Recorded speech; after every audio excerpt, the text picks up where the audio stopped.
entrante, aunque hay una promesa de tratamiento del tema en los primeros meses del año que viene. Como fuera, hay un trabajo muy interesante que ha publicado la gente de la Asociación Civil por la Igualdad y la Justicia en torno de esta situación que es absolutamente inédita, por otro lado. Así es que vamos a aprovechar la amabilidad de Sofía Pasquini, que está en línea, que forma parte de ASIG, para que nos ayude un poco a leer esto y lo que puede llegar a significar. Sofía, ¿cómo estás? Muy buenas tardes, un gusto enorme saludarte. Alicia Rivas, Miguel Riquelme aquí. Hola, buenas tardes a todos. Bueno, muchas gracias por el espacio y muy contenta de poder estar charlando acá con ustedes sobre presupuesto, que bueno, parece que se va a robar las miradas otra vez más a final de año. Sí, contanos un poco, bueno, lo primero, ¿no? ¿Esto tiene algún antecedente histórico que repitamos un presupuesto que a la vez se repitió? No, efectivamente, si no se aprueba el presupuesto que se mandó para 2025, cosa que es muy improbable que pase, esta sería efectivamente la primera vez desde el retorno de la democracia que en Argentina se prorroga por segunda vez consecutiva un presupuesto por imposibilidad de lograr acuerdos respecto de la distribución de los fondos públicos, ¿no? Porque recordemos esto, el presupuesto todos los años se manda el 15 de septiembre, el Ejecutivo genera un proyecto de presupuesto, lo manda al Congreso, eso se negocia, hay cosas que se sacan, que se ponen, bueno, la negociación, de la democracia que conocemos, y antes de terminar el ciclo del 31 de diciembre tenemos un presupuesto para el año siguiente. Bueno, eso sería la segunda vez consecutiva que no pasa en Argentina. Entonces, vemos ahí un debilitamiento respecto del músculo del ejercicio de la negociación entre los poderes ejecutivo y el Congreso, que es bastante preocupante, ¿no? Acá también me parece interesante, si bien hay planteos de parte de la oposición, de algunos legisladores, tampoco es lo suficientemente vehemente, me parece, ¿no? Porque... Eso. Falta enjundia, diríamos. Sí, se está dejando pasar, inclusive alguien apuntaba teniendo como agravante las facultades que le fueron delegadas al presidente Milei a través de la ley Bases. Sí.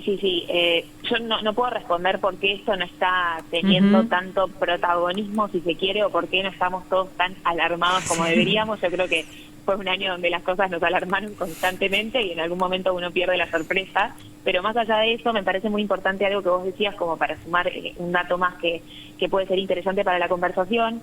Vos nombrabas recién las facultades que se delegaron a Milei en la ley Bases. Y a mí me parece que más allá de este contexto, la herramienta de prórroga, mejor dicho, esto nos genera un escenario como bastante adecuado para hablar de cómo funciona la prórroga en Argentina, independientemente de Milei o quién sea el presidente de turno. En Argentina uno podría decir que lo que estamos pasando ahora, o el miedo que tenemos a esta segunda prórroga consecutiva, tiene como base una deficiencia estructural que es bastante interesante para mirar. Solo como para poner ahí en autos a todos quienes estén escuchando, para poder entender entre todos cómo es este escenario del que hablo. En Argentina la prórroga es legal, como en un montón de países, donde uno, para no caer en un shutdown o cierre del Estado, que cuando no te aprueban el presupuesto básicamente te quedas sin plata, como pasa en Estados Unidos. Bueno, nosotros tenemos en la Ley de Administración Financiera el artículo que te dice, bueno, si esto te pasa, vos podés prorrogar el presupuesto. Ahí ya tenemos un primer problema, porque ese artículo no dice en qué condiciones uno debería prorrogar el presupuesto, ni tampoco dice que esta prórroga del presupuesto es excepcional. Es en realidad la naturaleza con la que se creó. Entonces, ¿qué pasa? Esto te lleva por un lugar a que, bueno, el gobierno de turno, si no quiere negociar, y bueno, no importa, queda con el respaldo de que va a tener un presupuesto, lo puede prorrogar infinitas veces.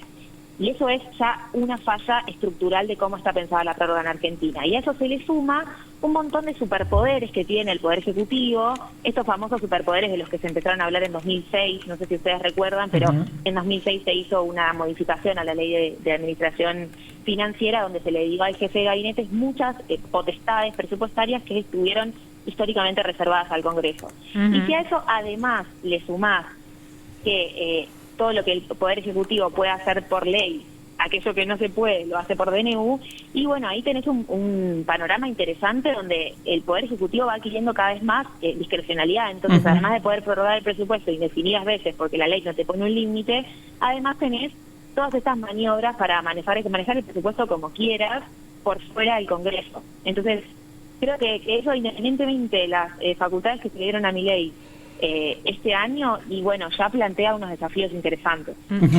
Hay un momento del comunicado que ustedes plantean que es un poco el resumen de esto que acabas de decir, ¿no? El presupuesto como un síntoma, podríamos decir, porque es la expresión, y leo textualmente, más tangible de las prioridades políticas, económicas y sociales de un gobierno. Y si nadie pone coto, nadie colabora en la elaboración de esto, es una elaboración de un grupo muy minúsculo de personas. Esto y el camino a la autocracia tienen mucho parentesco. Sí, totalmente, porque para mí una de las consecuencias más graves que tiene, o de hecho es lo que nosotros decimos en el informe, que una de las consecuencias más graves que tiene todo esto, más allá del manejo del presupuesto a discrecionalidad del Ejecutivo, es un desincentivo crónico a la negociación democrática. La Constitución le da al Congreso la potestad de definir qué se hace con los fondos públicos por una cuestión de este sistema de frenos y contrapesos que tenemos diseñado justamente para que los poderes no se extralimiten, ¿no? Y que tengamos un control, democrático y demás.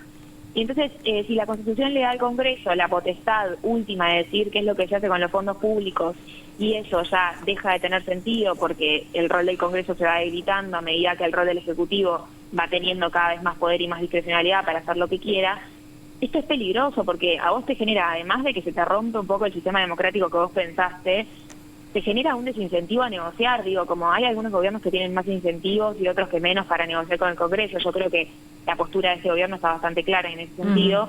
Entonces si no me aprobás el presupuesto, entonces prorrogo el del año anterior, y eso te genera un deterioro institucional en un montón de sentidos, más profundos en cuanto a la democracia y su funcionamiento, y un poco más directo en cuanto a quién votó el último presupuesto con el que estamos funcionando y cómo genera la brecha entre lo que se votó y lo que efectivamente se está ejecutando, que es totalmente antidemocrático, si se quiere. ¿Y qué país teníamos en ese entonces? Sofía, y volviendo un poco al informe, es interesante algunos planteos que ustedes aportan, pensando en la agenda del Congreso, digamos, ¿no? Esto de qué hay que hacer, qué debería estar discutiendo el Congreso para evitar que al Ejecutivo le sea simple apelar nuevamente a una prórroga, ¿no? Y ahí hay puntos muy interesantes que ustedes plantean, desde limitar el uso del DNU y van planteando eso. Contanos un poco de qué dice el informe en relación a ese tema. Sí, acá un poco lo que tratamos de marcar en el informe tiene como relación con lo que yo les contaba antes de cómo está dispuesta la prórroga en Argentina y cuáles son las otras herramientas que el Ejecutivo tiene para tocar un poquito el presupuesto. Entonces, una de las cosas que nosotros decimos, creemos que la solución, obviamente como el problema es multidimensional, entonces la solución también va a tener que serlo. Por una parte, creemos que es importante limitar el uso de los DNU para reasignar partidas. La cantidad de DNUs que hubo de 2011 hasta octubre de 2024 hubo 340 DNU, 11% de esos 340 fueron para realizar modificaciones presupuestarias. Se nos está yendo un poquito la mano. Entonces, una de las cosas que nosotros decimos es, limitemos el uso de los DNU para reasignar partidas.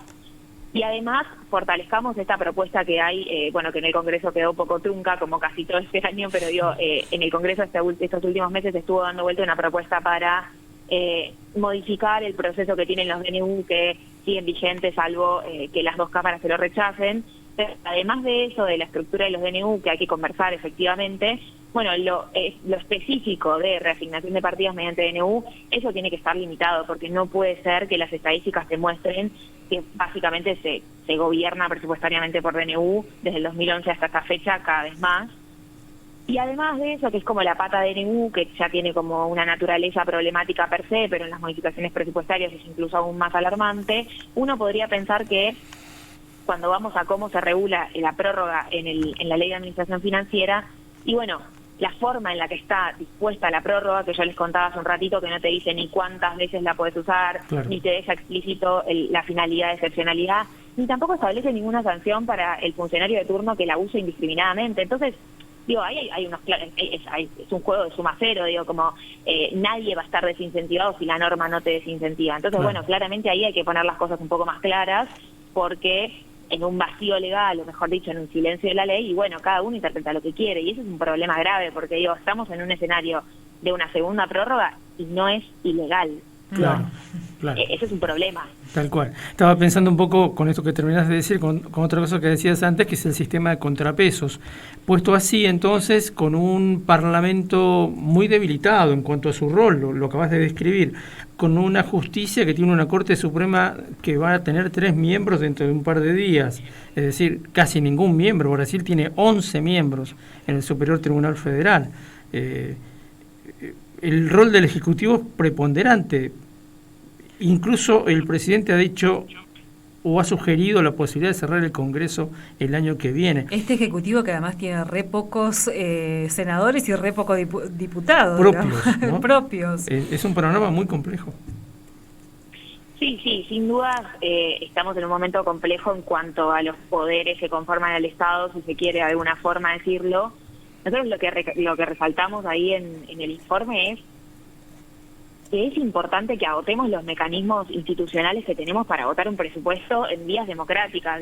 Tuvimos un par de meses de muchas negociaciones, el Congreso llamó a reuniones informativas y de repente se debatía y se iba para adelante y se volvía para atrás, es como un ida y vuelta, que ahí tal vez lo que falta es un Congreso que se ponga las pilas para realmente votar un presupuesto.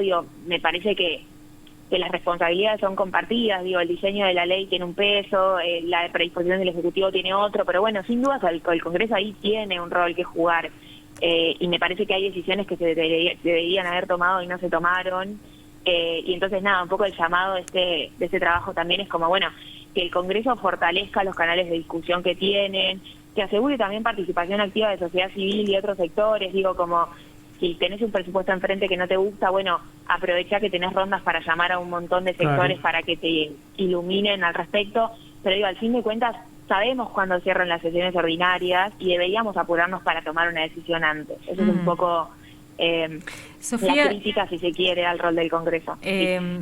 Para sumar un poco a esto también, sobre todo en este primer año de Javier Milei, se supone con una actividad también muy vertiginosa dentro del Congreso, porque a principios de año estaban discutiendo la ley base, bueno, toda una serie de cuestiones, pero es también interesante ver cómo se naturalizó el rol que juegan los gobernadores, porque hay como una puesta en escena de del Congreso Nacional, pero detrás están jugando y explícitamente los gobernadores.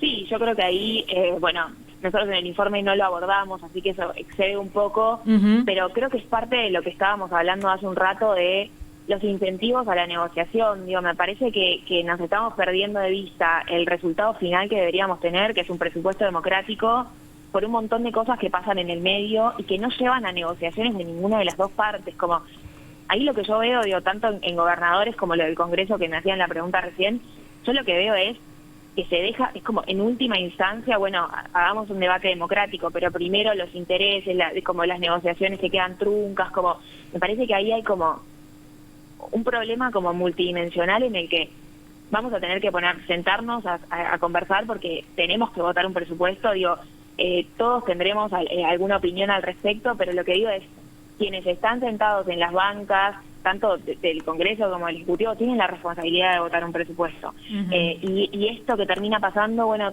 tal vez entre otras cosas sea producto de que no se termina dando una negociación en sus propios términos, robusta, como de contrapropuestas, y eso me parece que es, en términos de la institucionalidad del presupuesto, claro, y de la democracia, si se quiere, lo más peligroso, porque si esto arranca así, en 3 años puede mejorar, pero no hay muchos indicios de que suceda. Claro, y se pierde eso que vos decías más temprano, ¿no? Estos balances, sistemas de contrapeso que la Constitución ya los tiene contemplados desde hace muchos años, incluida la reforma del 94. Bien, te agradecemos muchísimo la amabilidad que has tenido de atendernos, ¿eh?